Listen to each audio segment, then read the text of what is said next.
रामकृष्णारी संत गणेशनाथ महाराज यांच्या अभंगावरील जी प्रवचन मालिका चालू आहे त्या प्रवचन मालिकेमधील आजची प्रवचनाची सेवा माझ्याकडे आलेली. विशेष म्हणजे आमचे गुरुस्थानी असणारे गुंजाळ सर यांच्या आदेशाने ही प्रवचन सेवा माझ्याकडे आलेली.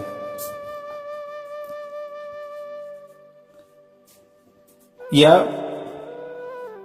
प्रवचन मालिकेमध्ये जो अभंग माझ्याकडे दिलेला आहे, मुद्दा म्हणता येईल श्रीकांतजी धवन यांनी तो पाठवलेला आहे. कोण जाणे तया अन्नाची ती, काय म्हणून घेती सर्व जीव. उदकाचे मूळ काय याती कुळ, सेविती सकळ म्हणून या. कोण जाणे तया ईश्वराचे गोत, नामे उद्धरित सर्व जीव. गणेशनाथ म्हणे ऐसिया सुखासी मिळे, तो या जन्मासी नये कदा. अशा पद्धतीचा हा अभंग आहे. खूप सुंदर आहे. या अभंगामध्ये द्वैत सोडून एकात्मतेचा आनंद कसा असू शकतो याचे इमॅजिन या अभंगातून केलेले आहे. इमॅजिन या शब्दाला या ठिकाणी महत्व या ठिकाणी असं दिलेलं आहे, कल्पना. कल्पना त्या वेळामध्ये केल्या जाते ज्या वेळामध्ये समाज आपल्या विचाराच्या पासून खूप दूर असतो आणि आपल्याला समाजामध्ये हवं ते साध्य करता येत नाही किंवा आपल्याला हवं ते समाजाकडून करून घेता येत नाही, समाज ऐकत नाही. या वेळामध्ये प्रत्येक जण आपल्या कल्पनेमध्ये असतो. कल्पना शक्ती म्हणजे काय? कल्पना शक्ती ती आहे जे आपल्या हातामध्ये नसते त्याविषयी आपण कल्पना करत असतो. ज्या वस्तू आपल्या घरामध्ये आहे, आपल्या जवळ आहे, त्याविषयीची आपली कल्पना संपलेली असते, त्याविषयी आपण कल्पना करत नाही. परंतु जी गोष्ट आपल्या हातामध्ये नाही त्या गोष्टीविषयी आपण सतत कल्पनेमध्ये असतो. टीव्ही, फ्रीज, इतर ज्या ज्या कोणत्याही साध्य गोष्टी आहेत त्या गोष्टी आपल्या जवळ आहे म्हणून त्याची कल्पना नसते. परंतु ज्या गोष्टी आपल्या जवळ नाहीत, आपल्याला साध्य नाहीत, त्याविषयी आपण कल्पना करत असतो, त्याची स्वप्न आपण पाहत असतो. संतांची एकच भूमिका राहिलेली आहे, समाजाला समानता करणे, समाजामध्ये समानता नांदवणे. एवढंच नाही, संतांची भूमिका तर शेळी आणि बकरीने एकत्रित येऊन एका तलावावरती पाणी पिण्याचं स्वप्न बघितलेलं आहे. यासाठी त्यांनी आपले विचार सुद्धा प्रकट केलेले अभंगामधून. चित्त शुद्ध तरी शत्रू मित्र होतील, व्याघ्रही न खाती सरपत आहे. शेळी आणि बकरी एकत्रित येऊन नांदावी समाजामध्ये. आपला हिंस्रपणा त्यांनी सोडावा आणि जो आपला गरीब स्वभावाचा आहे, साधारण स्वभावाचा आहे, यांच्याशी एकत्रितता नांदावी आणि एकोप्यानं समाजानं एकीचं बळ सर्व ठिकाणी दाखवून द्यावं. हीच संतांची भूमिका राहिलेली आतापर्यंत. हेच त्यांचं प्रबोधन आपल्या अभंगातून म्हणा, आपल्या समाज प्रबोधनातून प्रत्येक ठिकाणी त्यांनी व्यक्त केलेलं आहे. द्वैताला त्यांनी धिक्कार केलेला आहे, एकात्मकतेला त्यांनी आनंद मानलेला आहे समाजाच्या याच्यामध्ये. इथे सुद्धा हाच प्रकार. समाजाला एकात्मिकता नांदायची, परंतु समाज हा विविध प्रकारच्या जातींनी भेदांनी नांदलेला आहे. यामध्ये आणखीन महत्वाची गोष्ट आहे, समाजामध्ये जेवढा वाद चालू आहे तो धर्माचा किंवा जातीचा नाही, तर तो उपासनेचा वाद आहे. कारण धर्माचा जातीचा जर असता तर कृष्ण भक्तामध्ये आणि राम भक्तामध्ये वादच झाले नसते. यामुळे समाजाचा वाद नाही. कृष्ण भक्त काही वेगळे नाहीत, राम भक्त काही वेगळे नाहीत, मात्र वाद दोघांमध्ये आहे. शिवभक्त आणि विष्णू भक्त यांच्यातला वाद तर सर्वश्रुत आहे, सर्व ग्रंथांमध्ये आहे. त्यासाठी सुद्धा एकात्मकतेचा नारा संत तुकाराम महाराजांनी आपल्या अभंगामधून दिलेला आहे, ज्ञानोबरायांनी दिलेला आहे, नाथ महाराजांनी दिलेला आहे, नामदेव महाराजांनी दिलेला आहे. समाज एकत्रित करणं ही संतांची प्रमुख भूमिका समाजामधली होती. त्याशिवाय त्यांचा जो उपदेश समाज मनावरती बिंबवायचा होता किंवा सांगायचा होता तो होत नसायचा.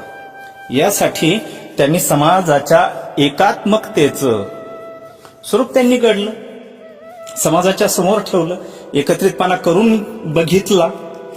कड्यावरती घेणं, पंक्तीमध्ये जेवायला बसवणं, समाजातील काही लोकांच्या रोषाला सामोरं जाणं, या गोष्टी केल्याच्या याच्यामुळे बऱ्याच गोष्टी संतांच्या हातून या समाजासाठी केल्या. तरी पण त्यांना कुठंतरी आपण जे समाजामध्ये बिंबवायचं, जेणेकरून समाज एकत्रित आणायचा, हे कुठंतरी त्यांना असाध्य, अप्राप्त असं त्या ठिकाणी वाटायचं, असमाधान वाटायचं. तुम्ही म्हणायला लागले की संतांच्या मनामध्ये असमाधानतेचं कसं तुम्ही हे करशाल? संत तुकाराम महाराजांनी सुद्धा केलेलंच आहे. काय करू देवा नाही ऐशी शक्ती, दंडुनी पुढती वाटे लाव. काय करू, अशी एवढी ताकद नाही का जे ऐकत नाही त्यांच्या मुस्कळात मारून त्यांना या एकात्मकतेच्या प्रांगणामध्ये आणून बसवावं. अशा पद्धतीची सुद्धा मनामध्ये त्यांनी हे केलेलं आहे, कल्पना केलेली की ज्या वेळामध्ये समाज ऐकत नाही, आणि हा समाज आहे, समाज हट्टी आहे. समाजाविषयी काय बोलायचं याच्यामध्ये? काही काही जण म्हणत असतात की काही काही लोकांचा न्याय न्यायालयातून होत नाही, तर आपण जनता की अदालतमध्ये त्यांचा न्याय करू. जनतेच्या अदालतमध्ये कोणता न्याय आतापर्यंत झालेला आहे? जनता न्याय तेव्हा करते ज्यावेळेस माणूस मातीमध्ये जातो, त्यावेळेस जनता. किमान हे तरी बरं आहे का इथे जे न्यायालय आपल्या संविधानाने यांनी तयार केलेलं आहे, याच्यामध्ये सुनवाया होतात, तारखी दिल्या जातात, पुरावे तपासले जातात, आणि त्याच्यानंतर शेवटच्या तारखेच्या याच्यामध्ये त्याचा केव्हा तरी कुठेतरी न्याय तरी होतो कोणत्याही गोष्टीचा. परंतु समाजाच्या न्यायालयामधल्या कितीतरी केस अद्यापर्यंत पेंडिंग पडलेला आहे, ज्याचा निर्णय अजून झालेला नाही. समाज कुठला पुरावा पाहत नाही. एखाद्याला जर पागल समाजानं म्हणलेलं आहे, तो जोपर्यंत जिवंत आहे तोपर्यंत समाज त्याला हुशार म्हणत नाही. बर, त्याचं पागलपण एखाद्याने जर सांगितलं, एखाद्याने त्याचा बोभाटा केला आणि त्याचं पागलपण, त्याला पागल म्हणून एखादा शिक्का जर मारला, सगळे त्याला पागल म्हणायला लागतात. पण मग याच्यासाठी तारीख घेतल्या जात नाही समाजामध्ये की या तारखेला त्याचं पागलपण आपल्याला सिद्ध करायचंय. एखादी पुरावा कुठून पाहून घेतल्या जात नाही की जेणेकरून त्याच्यावरती यांना शिक्कामोर्तब करायचंय. नाही, जोपर्यंत तो मातीत जात नाही तोपर्यंत त्याच्याविषयीची जी भूमिका आहे, तुम्ही याच्यासाठी म्हणाल की याच्यासाठी ऐतिहासिक पुरावा आहे ना. ज्या राजानं आपल्या पत्नीचा न्याय केला ती न्याय देवता. श्रीरामचंद्र प्रभूंनी सीता मातांना ताबडतोब न्याय दिला की तो शुद्ध आहे, पवित्र आहे म्हणून. परंतु समाजाने शेवटपर्यंत त्या माता माऊलीचा न्यायच होऊ दिला नाही. जेव्हा मातीमध्ये गेल्या त्याच्यानंतर त्यांच्याविषयीचं बोलणं सोडून दिलं. तरी सुद्धा ग्रंथांतरित आहे. कोणत्या समाजानं न्याय केलेला, कोणत्या गोष्टीविषयी केलेला? समाज न्याय करू शकत नाही, टिंगल करू शकतो. या समाजाचा हा विकृतपणा, यावरती आधी काही बोललं जातं. परंतु प्रवचनाच्या काही कालमर्यादा असतात आणि त्या कालमर्यादामध्ये आपल्याला हे सविस्तरपणे अभंगाविषयीचं विवरण मांडायचं. या समाजाला ज्या वेळामध्ये एकत्रित करण्याचा प्रयत्न, ज्यावेळेस कमतरता वाटते, समाज आपल्या प्रबोधनाच्या पलीकडे पोहोचलेला आहे, तो लक्षपूर्वक गंभीरतेनं कोणताही प्रभाव ऐकत नाही, हे ज्या वेळामध्ये कुठेतरी संत मनाला खटकतं, तर त्या वेळामध्ये ते कल्पना करायला लागतात. आणि याच कल्पनेतून त्यांनी या अभंगाची रचना, हे विचार त्यांनी समोर ठेवलेले समाजाच्या याच्यासाठी की आज जरी आपलं ऐकणार नाही, परंतु आपले विचार भविष्यामध्ये ऐकून तो समाज विचाराने दृढ बनेल, बलवान बनेल, आणि या बलाच्या ताकदीने तो कुठेतरी समाजाला एकत्रित करण्याचा प्रयत्न करेल, किंवा कुठेतरी आपल्या विचाराला कोणीतरी पुढे घेऊन जाणारा येईल आणि तो तरी समाजाच्या याच्यासाठी झटेल. म्हणून त्यांनी या अभंगाची या ठिकाणी रचना केली. द्वैत नकोय जीवनामध्ये. द्वैत तर सगळ्या संतांनी द्वैत खोडून टाकलेलं आहे. द्वैत नकोय. सगळा जेवढा तुमच्या जीवनातला आनंद आहे तो द्वैताने नासवलेला. सृष्टीची निर्मिती द्वैतातून झालेली मान्य आहे, मात्र द्वैतामध्ये दुःख फार आहे. म्हणून आणि दुजे जवजव घडे तवतव संसार भय जोडे, हे देव आपुलेंनी तोंडे बोलती वेद. वेदानंही हे सांगितलेले, ज्यावेळेस द्वैत असतं त्यावेळेस संसार भय तुम्हाला त्रास द्यायला लागतं. हे आपण कोणी बोलत नाही, ज्याचा आधारानं आपण जीवन जगत आलेलो आहे. त्या वेदांच्या मधली ही वचनं आहेत, हे वेदानं स्वतः सांगितलेलं. म्हणून द्वैतामधून आपण एकात्मिकतेमध्ये कसं यावं, कोणत्या पद्धतीनं यावं, कसं राहावं, यासाठी संत गणेशनाथ महाराज यांनी सुद्धा या अभंगाकडे जर पाहिलं तर अभंगाविषयी तर मी तर हे म्हणेल की ही अभंग वारकरी संप्रदायामध्ये आणि कीर्तनामध्ये का घेतल्या जात नाही हा प्रश्न आहे. आजचे वारकरी कीर्तन काही काही पाहिले तर याच्यामध्ये गाणे चालतात. चालीच्या याच्यामध्ये कीर्तनकार स्वतःनी या कीर्तनकारांनी लाजा सोडलेल्या आहेत की ज्या याच्यामध्ये भक्तिगीतं गातात कीर्तनाच्या नारदाच्या गादीवरती, परंतु अशा अभंगांना आपण दूर टाकल्या जातो. आणि का संत परंपरेमध्ये येऊ नये गणेशनाथ महाराजांचे अभंग, त्यांना संत परंपरा लाभलेली, त्यांचा काळही जगद्गुरु संत तुकाराम महाराजांचा, छत्रपती शिवाजी महाराज यांचा आहे. त्याच्यामुळे या अभंगांना सगळ्यांनी विचारपूर्वक पाहिलं पाहिजे. किती गुढार्थ आणि किती महत्वाचा भावतरंग या अभंगातून निर्माण केलेला आहे संत गणेशनाथ महाराज यांनी. बारकाईनं जर पाहायला गेलं, अभंगाचे जर बारकाईनं आपण तो अभ्यास लक्षात आणायला गेलो, माझ्याकडे अभंग दिला तो काहीतरी अशाच पद्धतीने दिलेला आहे. कारण मुळामध्ये हा अभंग माझ्याकडे यासाठीच पाठवलेला आहे की त्याच्यावरती थोडंसं का होईना विवेचन व्हावं. मी तर हे म्हणेल रामदास महाराजांचे दासबोध ग्रंथ आज नाही, सगळ्या जिथे जिथे गणपती बाप्पा बसवल्या जातात तिथे तिथे सुख करता दुःख हरता ही आरती म्हणल्या जाते रामदास स्वामींची. परंतु रामदास स्वामींचे अभंग आपण विचारात घेत नाही. संत वाङ्मय जे जे आहे ते संत वाङ्मय आपण घ्यायला गेलं पाहिजे. याच्यामध्ये कदाचित हाही भीतीचा भाग असू शकतो की जे असंत आहे, जे स्वतःला बळजबरी समाजामध्ये संत म्हणून घेतात आणि काहीतरी थातूर मातूर लिहितात अलीकडचे वगैरे, यांचंही साहित्य काही बावळ लोक या संप्रदायामध्ये बळजबरीनं घुसवडतील याच्यासाठी संतांनी एक साचा तयार केलेला आहे. मान्य आहे त्या साच्याला, परंतु मी माझी कल्पना या ठिकाणी ठेवलेली की असे अभंग सुटता कामा नये की ज्याच्यापासून इतका मोठा विचार होतो. या अभंगामध्ये बघा, या अभंगाची जी सुंदरता आहे आणि या अभंगाला जर सोडवायचं असेल तर पहिल्या कडव्यापासून या अभंगाकडे लक्ष नाही गेलं पाहिजे. शेवटच्या याच्यामध्ये गणेशनाथ म्हणे ऐशिया सुखासी मिळे तो या जन्मासी न एखादा. अगोदर तरी या अभंगाचं स्वरूप हे जाती धर्मामध्ये वाटल्या गेलेल्या प्रमाणे वाटायला लागतं, परंतु काहीतरी अशा पद्धतीनं जर घडलं तर त्याला तो जे तुम्ही परमानंदाचं सुख म्हणता, जे आत्मानंदाचं सुख म्हणता, त्या सुखाला तुम्ही मिळशाल. आणि पुन्हा आणखीन त्याची फलप्राप्ती सांगतात. ही संत गणेशनाथ महाराजांची कल्पना आहे. आणखी ते सांगतात त्या सुखाला ते तर मिळतीलच मिळतील, परंतु त्याही पुढे ते पुन्हा जन्माला येणार नाही. कारण मुळामध्ये या सृष्टीमध्ये दुःखाचं कारण म्हणजे जन्म घेणे. दुःखाचे कारण जन्म घ्या. कारण हे शरीर आहे, या शरीराकरवी दुःख आहे आणि जे दुःख आहे ते अज्ञानाकरवी. आणि ज्या वेळामध्ये शरीर दुःख संपून जाईल त्या वेळामध्ये मोक्ष मिळतोच मिळतो. इथं सगळ्यांनाच माहिती आहे आपल्या याच्यामध्ये. ते पुन्हा इथे जन्माला येणार नाहीत हे या अभंगातून म्हणलेलं. ऐसिया सुखासी मिळे ते या जन्मासी न एकाला, हा त्यांचा भाव या ठिकाणी. आणि आता या शब्दवचनांना पाहून आता संत गणेशनाथ महाराजांनी जे या 4 कडव्याच्या अभंगामध्ये आपलं मनोगत सर्वांच्या समोर ठेवलेलं आहे ते आता विचारात घेणं गरजेचं आहे की अशी कोणती गोष्ट आहे की असं कोणतं सुख आहे का त्या सुखाकडे पाहिल्याच्या नंतर आपण पुन्हा जन्म घेणार नाही, पुन्हा या दुःखामध्ये पडणार नाही.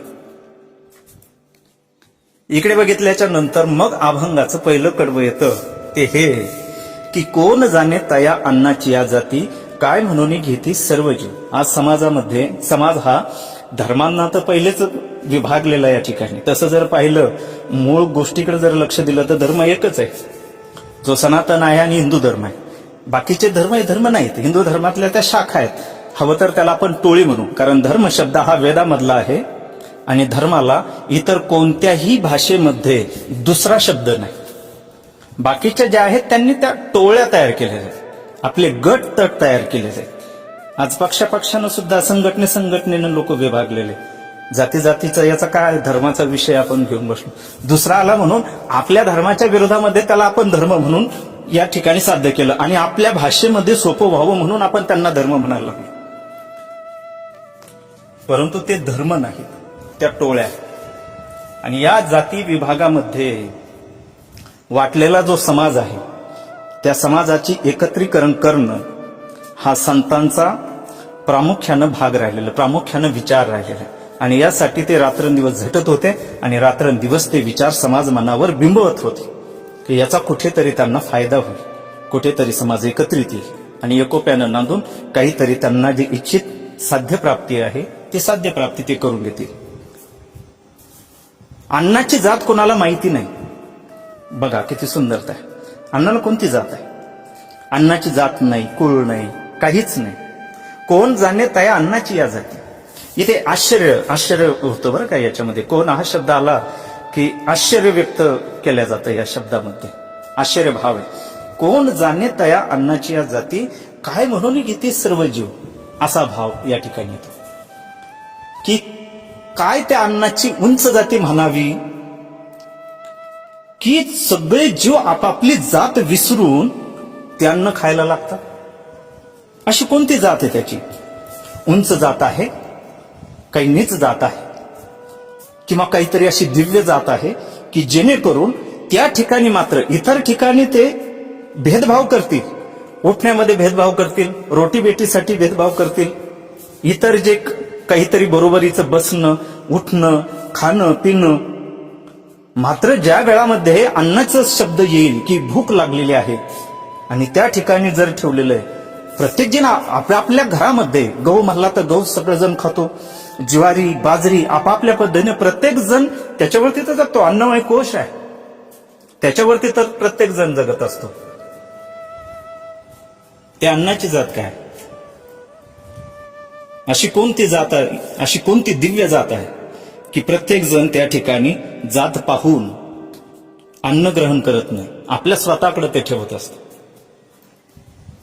त्याच्यानंतर दुसरा येतो. या ठिकाणी प्रश्न विचारतात.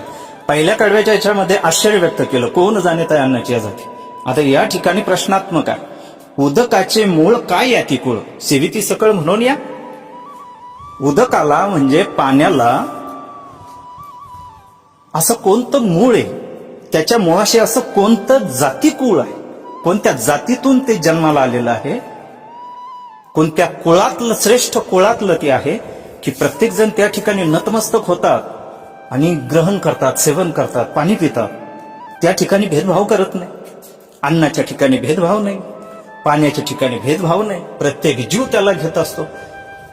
मानव प्राणी घेतच असतो, परंतु पशु पक्षी, हिंस्र असो की साधारण शाकाहारी असो की मांसाहारी, प्रत्येक जण या ठिकाणी घेत असतो. या ठिकाणी प्रश्न विचारला की सेविती सकळ म्हणून या, काय त्याच? कोण जाणे तया ईश्वराचे गोत. तिसरं या ठिकाणी आलं. पहिलं अन्नाचं आलं, त्याच्यानंतर पाण्याचं आलं आणि आता ईश्वराचं आलं. कोण जाणे तया ईश्वराचे गोत, नामे उद्धरित सर्व जीव. या ठिकाणी समाधान आहे. पहिल्या याच्यामध्ये आश्चर्य आहे, दुसऱ्या याच्यामध्ये प्रश्न आहे, प्रश्नात्मक आहे, आणि तिसऱ्या याच्यामध्ये समाधान आहे. ईश्वराचं नाव घेतल्यानंतर समाधान वाटायला लागतं. कोण जाणे त्या ईश्वराचे गोत. काय गोत आहे त्या ईश्वराचं? की प्रत्येक जण आपापले दुःख घेऊन त्या ईश्वराच्या ठिकाणी जातात आणि त्यांचे नाम घेतल्याच्या नंतर सर्व दुःखातून तरून जातात. नाम हे उद्धरित सर्व जीव. त्याला तुम्ही श्रीमंत म्हणू नका, गरीब म्हणू नका, पशु पक्षी, हत्ती, कितीतरी असे प्राणी आहेत जे मुके जीव आहेत, त्यांचं सुद्धा या ठिकाणी तरणोपाय झाले. जसं अन्न, पाणी आणि भगवंत या ठिकाणी आपण द्वैत पाळत नाही. त्याने ज्या ज्या पद्धतीनं आपण जात असतो, घेत असतो, त्या ठिकाणी भेदभाव पाहत नाही. त्याच पद्धतीने समाजामध्ये सुद्धा कुठलाच भेदभाव आपण पाहू नये, हे संत गणेशनाथ महाराज यांचं आहे. या ठिकाणी महत्वाची गोष्ट आणखीन एक या ठिकाणी अशी येते, अन्नाची जात नाही, परंतु अन्नाची जात आपण पाडलेली.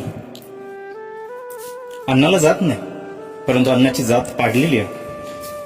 राजस्थान स्वीट होम, गुजराती थाळी, महाराष्ट्रीयन थाळी, पंजाबी ढाबा, अन्नाच्या जातीचे नाही. ज्याचा त्याच्या भागातला जो जो पदार्थ आहे तो पदार्थ त्या नावाने आपल्या समोर आणून त्या ठिकाणी उपस्थित केला. काही जरी झालं तरी घ्यायला लागतात. नंतर अन्नाची सुद्धा जात पाडलेलीच आहे. राजस, तामस, सात्विक, अन्नाची जात पाडलेलीच आहे. कोणतं घ्यावं कोणतं घेऊ नये यामध्ये सुद्धा आपण हे केले, पाडलेले. हे कशाचं लक्षण आहे? पाण्याची जात नाही का? पाण्याची जात सुद्धा पाडलेली. बिस्लरी, अक्वा, फायना, जात पाण्याची नाही, जात कंपनीची. ईश्वराला जात पाडली नाही का? ईश्वराला कुळ पाडलं नाही का? सोमवंशी, चंद्रवंशी, अमक्याचा देव, तमक्याचा देव, प्रत्येक जातीने आपापले देव त्या ठिकाणी तयार केला. परंतु आकाशात पतितम तोयम यथा गच्छति सागरम सर्व देव नमस्कारम केशवम प्रति गच्छति. आकाशातून सहस्रधारांनी पाडणारं जे पाणी आहे, शेवटी नदी नाल्याच्या रूपाने येऊन समुद्रालाच मिळतं. त्या पद्धतीने कोणत्याही देवाला नमस्कार करा, शेवटी भगवान श्रीकृष्णालाच ते जाऊन मिळत असतं. मग त्यापेक्षा भगवान श्रीकृष्णाचीच उपासना केलं तर काही वाईट आहे का? एकच देव, आपुला तो देव, आपुला तो एक देव करून घे. एकाच देवाची उपासना करायची. पण या ठिकाणी सुद्धा मला याच्यातून हे सांगायचंय, जात केव्हा पाडल्या जाते? ज्यावेळेस भूक नसते, नाही का? हे शिळं आहे, हे तिखट आहे, हे फार खारट आहे, किंवा हे फिकट आहे, हे थंडच आहे, अतिशय गरम आहे. या पद्धतीनं अन्नाची जी जात पाडल्या जाते ते तुम्हाला भूक नाही म्हणून. कारण ज्याला भूक लागलेली आहे, 2 दिवसाचा उपवासी आहे, तो त्या अन्नाची जात पाडणार नाही. तो शिळं किंवा ते जळालेलं हे त्या ठिकाणी म्हणणार नाही. तुरट खारट कशाही पद्धतीचं असो, एकदा पोट भरणे, भूक लागल्याशिवाय त्या ठिकाणी. पाण्याला सुद्धा जात तेव्हा पडते ज्यावेळेस तुम्हाला तहान नसते. एखाद्यानं जर पानपोळी टाकली, पानपोळी टाकल्याच्या नंतर समाजसेवा घडावी हा त्याच्या पाठीमागचा उदात्त हेतू असतो. आणि येणारा जाणारा तो म्हणत असतो, या पाणी प्या. एखादा गेल्याच्या नंतर आता जो मूळचाच बिस्लरीचं पाणी पिलेला आहे आणि त्या ठिकाणी जाऊन त्याला विचारलं, घ्या बाबा पाणी घ्या, सगळ्यांच्या हितासाठीच आहे, घ्या. पाणी कुठून भरता तुम्ही? कोणती विहीर आहे? किती दिवस उपसा होत नाही? त्याच्यामध्ये काही पावडर वगैरे टाकता की नाही टाकता? बरं, पाणी आणता तर कधी ताजं आणता रोज की आणून ठेवता आणि मग त्याच्यानंतर हळूहळू राजनामध्ये माठामध्ये टाकता? बरं, ते गाळून घेतात की अशाच पद्धतीने हे करतात काही त्याच्यामध्ये? अरे इतके प्रश्न का? कारण तुम्हाला तहान नाही. एखादा माणूस राजस्थानच्या वाळवंटामध्ये जाऊन अडकला, उंटावरती बसला आणि उंटानं खूप दूर नेऊन तिकडे 10-1 किलोमीटर पर्यंत टाकून दिलं, जवळपास कुठेही पाणीच नाही, काहीच नाही. आणि असा माणूस ज्यावेळी त्या रखरखत्या उन्हामध्ये तहानलेने व्याकुळ झालेला आहे, आता या वेळामध्ये काही पाणी भरणाऱ्या राजस्थानच्या महिला हंड्यावरती हंडे घेऊन जाताना दिसल्या. त्याच्यातला हा पळत गेला, किंवा जे राजस्थानला पर्यटनाला कोणीतरी गेलेले आहेत, हा किंवा ही कोणीतरी पळत गेलं आणि त्यांना पाणी मागायला लागलं. आता पाणी मागायला लागल्याच्या नंतर तो पंचायतनी करणार, पहिले पाणी द्या. तो काही पाणी पिईल, काही अंगावरती टाकून घेईल. तो हे नाही विचारणार हे गाळलेलं आहे का, याच्यामध्ये माती किती आहे, क्षाराचं प्रमाण किती आहे, नाही का, कुठून आणलेलं आहे, कोणत्या ठिकाणचं आहे, गरज नाही, कारण तहान लागलेली. तसंच जोपर्यंत भगवंताविषयीचा भाव जागृत होत नाही तोपर्यंतच आपल्याला त्या ठिकाणचे भेद दिसायला लागतात. ज्या वेळामध्ये तुमच्या जीवनामध्ये भाव प्रकट होतो, प्रेम प्रकट होतं, त्या वेळामध्ये ईश्वरामध्ये सुद्धा तुम्हाला भेद वाटत नाही. जीवन जगण्याची ताकद, जीवन जगण्याची पक्व विचारसरणी त्यावेळेस होतं. इतरत्र तुमची नजर सुद्धा फिरणार नाही, एका ठिकाणी येऊन ती थांबेल. का? जोपर्यंत ते प्रेम तुमच्या हृदयामध्ये प्रकट होत नाही, हे तोपर्यंतच आहे, नाही का. जात समाजानं काय तर समाजानं हेच नाही, जात मान्य ज्याची त्याची व्यवस्था व्हावी म्हणून या पद्धतीनं केलेलं आहे, परंतु जातीचा अघोरीपण समाजामध्ये नसावं.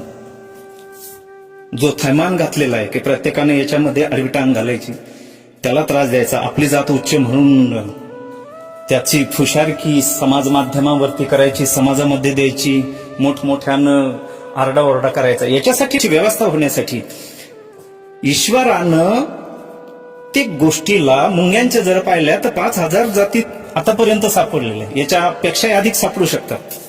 माणसामध्ये सुद्धा काळे गोरे, ठेंगणे, बुटके, नाक चपटे, डोळे बारीक, मोठले डोळ्याचे, इतर कितीतरी पद्धतीच्या शारीरिक जाती आहेत. जात नाही असं नाही. अहो हेच नाही, मी जे बोलतोय या बोलण्याला सुद्धा 8 जाती आहेत. त्या शब्दांना, त्याला शब्दाच्या जाती म्हणतात व्याकरणामध्ये. नाम, सर्वनाम, विशेषण, क्रियापद, क्रियाविशेषण, क्रियाविशेषणाव्यय, शब्दयोग्याव्यय, गुह्यान्वयाव्यय, 8 प्रकारच्या जाती शब्दांना सुद्धा दिलेल्या आहे. ही विभागणी आहे कशासाठी? तुमचा अभ्यास, तुम्हाला प्रत्येक शब्दाचं महत्व कळावं याच्यासाठी ही विभागणी केलेली आहे. कोणत्या विभागणीमध्ये तो बसतो हे तुमच्या अभ्यासासाठी. तसं समाजामध्ये दिलेलं आहे तुमच्या अभ्यासासाठी, तुमच्या व्यवस्थेसाठी. परंतु त्याचा अतिरेक अतिशय विकृतपणानं वाढताना ज्यावेळेस दिसायला लागला आणि संत मनावरती ह्या गोष्टी टोचायला लागल्या, तर त्याच वेळामध्ये या संत मनामधून समाज एकत्रीकरणासाठी त्यांनी मनामध्ये एक विचार केला की अन्नाच्या ठिकाणी सर्व एकत्रित आहे, पाण्याच्या ठिकाणी सर्व एकत्रित आहे, ईश्वराच्या ठिकाणी सर्व एकत्रित आहे. मग समाज एकत्रित का होत नाही? समाजामध्ये मी तेव्हाच सांगितलं, वाद जातीमध्ये नाही, उपासनेमधले वाद आहेत. याला हे आवडत नाही, त्याला ते आवडत नाही. गावातली काही मंडळी जमा झाली. जमा झाल्याच्या नंतर समृद्धी महामार्ग म्हणा किंवा मोठं धरण करायचं म्हणा किंवा काहीतरी मोठी 500,000 एकर जमीन एकत्रित करून ती कोणाला तरी विकायची होती आणि त्याचा भरपूर पैसा यायचा होता, काहीतरी म्हणा लाखो रुपये, करोडोंना जमा झाले पैसे गावामध्ये. मग काय करायचं यामध्ये? हा एक विचार गावामध्ये ठरला. मग गावामध्ये बसल्याच्या नंतर त्यांनी सांगितलं, मोठी एक मोकळी जागा आहे, आपण त्या ठिकाणी एक मोठं भव्य राम मंदिर बांधू. आता जे कोणी कृष्ण भक्त होते, महादेवाचे भक्त होते किंवा कोणीला लगेच देवाला न मानणाऱ्यापैकी प्रतिज्ञा घेऊन बसलेले होते, अशा लोकांनी विरोध केला. रामाचं काय मंदिर बांधायचं? एक मोठं भव्य दिव्य मंदिर अयोध्येला होतंय, राम मंदिर कशाला करायचं? मग म्हणाले कोणाचं बांधायचं? मग काही जणांनी प्रस्ताव टाकला, कृष्णाचं बांधा. ते म्हणाले द्वारकेचं मंदिर होणारच आहे, कशाला ते करता? मग त्यानंतर म्हणायला लागले काय करता या ठिकाणी? मग कोणी म्हणायला लागलं आपली मुस्लिम बांधवासाठी मस्जिद बांधा. हिंदूंनी त्या ठिकाणी विरोध केला. मंदिराचं म्हणल्यावर मुस्लिमांनी त्या ठिकाणी विरोध केला. काहीच म्हणायला लागले बौद्ध स्तूप हे करा, बाकीच्यांनी विरोध केला. प्रत्येक जण एकमेकाला गुरुद्वारा असो की काही असो त्या ठिकाणी विरोध करायला लागला.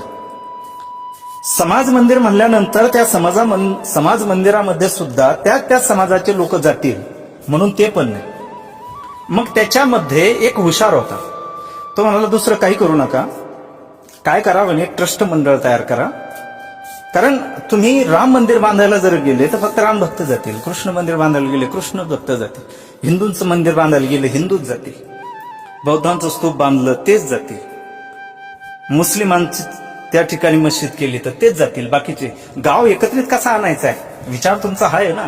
मग गाव जरी तुम्हाला एकत्रित आणायचं असेल तर त्या ठिकाणी तुम्ही एक मोठं हॉटेल टाका, नाही तर ढाबा टाका, बाकीचं काहीच करू नका. झाले ना सगळे. त्या ठिकाणी ताटे धुतलेले आहेत का काय माहित नाही. अहो एवढंच नाही, एखादं साधारण आपलं चहाचं हॉटेल जरी मुंबईच्या रस्त्यानं कितीतरी आपण बघत असतो, धुतलेलं आहे का नाही धुतलेलं आहे, कोणाची ओट लागलेली आहे, कसं आहे, पाणी कुठलं आहे, काय विचारच नाही. परंतु तलप लागलेली आहे, घ्यायला तिथं हजर राहतील म्हणजे राहतील, विचारच नाही दुसऱ्या ठिकाणचा. समाज अशा ठिकाणी एकत्रित येतो. मग चांगल्या गोष्टींच्या ठिकाणी तो एकत्रीकरण का होत नाही हेच इमॅजिन या ठिकाणी केलेले.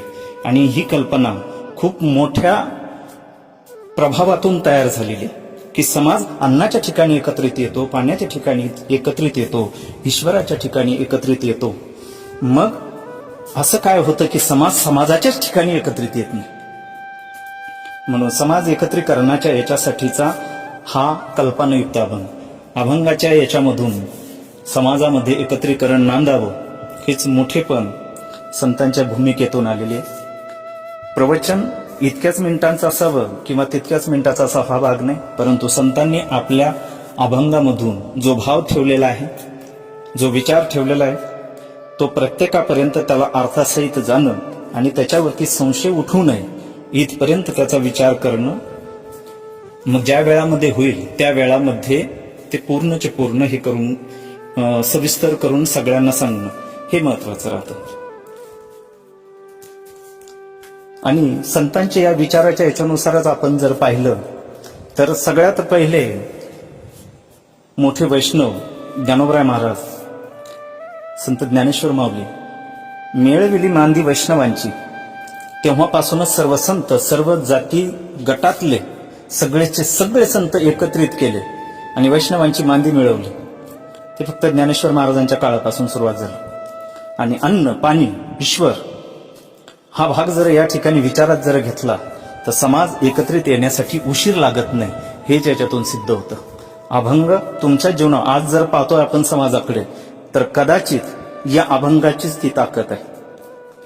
कारण पंक्तीमध्ये ज्या वेळामध्ये, पूर्वीच्या वेळामध्ये पंक्ती ठराविक लोकांना असायच्या, परंतु आता सप्ताहामध्ये आपण जर पाहत असो, कीर्तनानंतर पंक्ती ठेवल्या जातात किंवा कीर्तनाच्या अगोदर पंक्ती ठेवलेल्या जातात ठराविक लोकांना नाही, तर सरळ सरळ गाव पंगत असते. आणि नाही गाव पंगत म्हणलं तरी काल्याच्या कीर्तनाच्या वेळात मध्ये तरी एक मोठी पंगत असते, काल्याची पंगत. त्या वेळामध्ये सुद्धा कोणाला तिथं जाती भाव या ठिकाणी केला जात नाही, सगळे एकत्रित येतात, एकत्रित नांदतात. हाच भाव त्यांच्या ठिकाणी होता की जो त्या काळामध्ये होत नसायचा. कारण त्या काळातली गरिबी या गोष्टीसाठी एवढी सक्षम नव्हती आणि कधी काळी कुठंतरी एखादी महापंगत वगैरे असायची आणि त्या ठिकाणी समाज एकत्रित यायचा आणि एकत्रित येऊन भक्तिभावामध्ये तल्लीन होऊन जायचा. हा निष्कर्ष आहे या अभंगाचा. त्या काळामध्ये केलेली विचारसरणी आज आपण प्रत्यक्षामध्ये पाहतो. म्हणून संतांनी त्या वेळामध्ये केलेले विचार हे त्या काळासाठी कसे अभिप्रेत होते आणि त्या काळाबरोबर त्या अभंगावरती विचार करून समाज कुठं कुठं आणि कसा कसा वागत गेला ते आजच्या समाजामध्ये आपल्याला लक्षात यायला लागतं की या ठिकाणी एकत्रित येतोय ना, मग याच गोष्टीच्या करवी समाजाला एकत्रित करा. म्हणून आज कोणताही प्रोग्राम घेतला, कुठलाही केला, तर त्या ठिकाणी पंक्ती वगैरे ह्या ठेवलेल्याच असतात. जेवणाचं हे सगळं भोजनाचं ठेवलेलंच असतं. लग्न कार्य घ्या किंवा धार्मिक कार्य घ्या, या ठिकाणी समाज एकत्रित येतो आणि एकत्र येऊन. दुसरा एक प्रकार आहे एकमेकांच्या धार्मिक कार्यामध्ये एकमेकांना सहभागी होणं, त्या ठिकाणी प्रसाद घेणं. हेच समाज एकत्रित करण्याचं सगळ्यात मोठेपण या ठिकाणी दिलेलं आहे. आणि ज्या वेळामध्ये आपण पंक्तीला बसत असतो तर सुरुवातीपासूनच जोपर्यंत प्रत्येक जणाच्या ताटावरती काही वाढल्या जात नाही तोपर्यंत हरे राम राम राम हरे हरे, हरे कृष्ण कृष्ण कृष्ण हरे हरे, किंवा आपापल्या देवतेचं नाव त्या ठिकाणी जपलं जातं. नामही होतं, ईश्वराचं नाम घेतलं जातं, पाणी पिलं जातं, अन्नही ग्रहण केलं जातं. आणि या अभंगाचा भावतरंग अशा पद्धतीने तुमच्या समोर ठेवून या सेवेला या ठिकाणी पूर्णविराम देतो. पुंडलिकवरदारी विठ्ठल, श्री ज्ञानदेव तुकाराम, पंढरीनाथ भगवान की जय, ज्ञानेश्वर महाराज की जय, संत गणेशनाथ महाराज की जय.